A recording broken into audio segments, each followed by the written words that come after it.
Hi guys, जय महाराष्ट्र. स्वागत आहे तुमचं श्रद्धा म्हात्रे ब्लॉग्स या आपल्या हक्काच्या मराठी यूट्यूब चॅनलवर. आणि तुम्हाला मी सांगितलेलं प्रवासासाठी कोणत्या प्रकारची भाजी घेऊन जाऊ शकतात आणि खूप दिवस राहू शकते. खूप दिवस म्हणजे जास्त नाही, 10-12 दिवस नाही, पण 2-3 दिवस राहू शकेल असं तुम्हाला मी आज एक छानशी रेसिपी घेऊन आलेली आहे. सुकी मटकीची भाजी आणि सुरणाची कापं. तर आम्ही महालक्ष्मीला गेलेलो कोल्हापूरला, तेव्हा मी बोललेली होती तुम्हाला ही रेसिपी दाखवेन. सो चला आपण रेसिपीकडे कंटिन्यू होऊया. तर मी हा सुरण घेतलेला होता, मटकी घेतलेली. मटकीला थोडेसे मोड आलेले होते, जास्त नव्हते आलेले. पण तुम्ही असं काय नाही, थोडेसे आणले किंवा काय जरी नाही असलेले म्हणजे मटकीला मोड आलेले नसतील तरीही चालतील, पण असले मटकीला मोड तर जरा टेस्ट अजून येते. तर सुरणाची कापं ही असं सुरण घेतलेलं होतं आणि सुरणाचं जे मागचं साल आहे म्हणजे माती असते.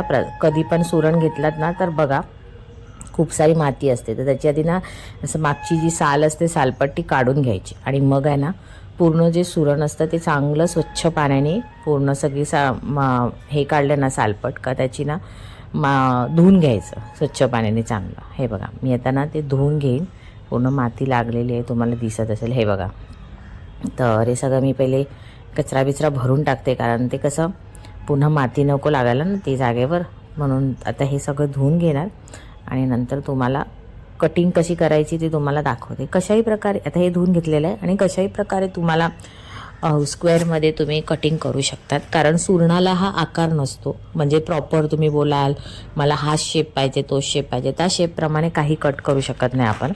फक्त एवढंच लक्षात ठेवायचं, पातळ नाही कापायचं आहे, थोडं जाड अशा चकत्या कापून घ्यायच्या आहेत. हे बघा असं. आणि सुरण आहे ना, सुरण बोला बटाटी बोला, बटाटी थोडीशी अशी म्हणजे तार येते ना बटाट्यांना, पण ह्याला आहे ना म्हणजे हा राहतो सुरण जास्त दिवस, म्हणजे 2-3 दिवस तरी प्रवासाला राहण्यासारखं आहे असं.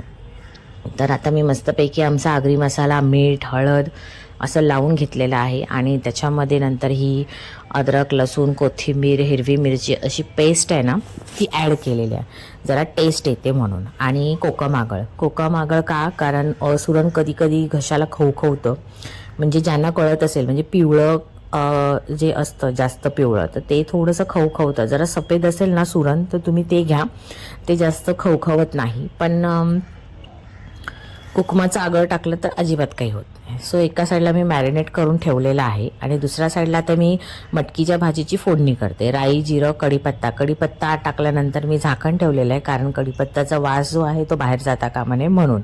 म्हणजे कढीपत्ता हा चांगला तडतडला की नंतर ही जी अद्रक लसूणची पेस्ट आहे त्यावरच मी भाजी बनवणार आहे. फक्त अद्रक लसूणची पेस्ट, कारण कांदा, टोमॅटो हे काहीच ॲड करायचं नाही आहे. जेवढी जी आपली अद्रक लसूणची पेस्ट असेल तर तुमची भाजी खूप सुंदर होते. जर कोणाला अद्रक लसूणची पेस्ट नाही ॲड करायची तर फक्त लसूण ठेचायचा आणि टाकायचा, अख्खा लसूण. सो आता ही होती माझी अर्धा किलोची भाजी. त्या अर्धा किलोच्या भाजीला मी 4 चम्मच अद्रक लसूणची पेस्ट, हळद, हिंग आणि हा जो आमचा आगरी मसाला आहे तो ॲड केलेला आहे. आणि पूर्ण नंतर मग मी हा जो चिकन मसाल्याचं पॅकेट होतं, जरा छान टेस्ट येण्यासाठी, अजून टेस्ट वाढवण्यासाठी मी 2 चिकन मसाल्याचे पॅकेट्स 5-5 रुपयावाले असतात, सो ते मी ॲड केलेले होते. आणि त्याच्यानंतर ही अर्धा किलो मटकीची भाजी होती, मटकी आणलेली होती, तर ती ॲड करून नंतर मीठ टाकलं आहे शेवटला. चांगलं असं तेलावर जरा थोडंसं जास्त तेल टाका, कारण जेणेकरून भाजी चांगली फ्राय होते आणि तेल पण चांगलं सुटतं. त्यामुळे मी एक 5 ते 10 मिनटं मी चांगली मोठा फ्लेम करून मी अशी परतून घेतलेली असं आहे. आणि त्यानंतर जास्त पाणी नाही टाकायचं, एकदम बघा खूप कमी पाणी टाकलेलं, कारण मला सुकी बनवायची होती भाजी. तर त्याप्रमाणे मी थोडं पाणी असं टाकून नंतर मग मी शिट्ट्या घेतलेल्या होत्या, चांगल्या 2-3 शिट्ट्या घेतलेल्या.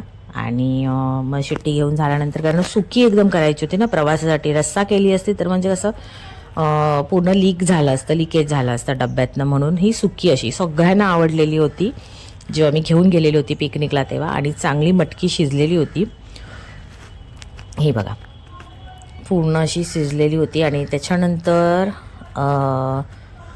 मी वरून आहे ना कोथिंबीर ॲड केलेली, ही बघा चांगली अशी कोथिंबीर भरपूर टाकलेली. कांदा आणि टोमॅटो का नाही टाकला, कारण प्रवासाला माहिती आहे ना कांदा बिंदा खराब होतो. मग आंबली भाजी तर मग ही दुसऱ्या दिवशी आम्ही खाल्लेली पण सगळ्यांना आवडलेली. त्यानंतर मग ही सुरणाची कापं अशी मॅरिनेट करून ठेवलेली एका साईडला भाजी बनवताना. आणि हे बघा हे आहे ना रवा आणि तांदळाचं पीठ आहे, ते मी मिक्स केलेलं होतं.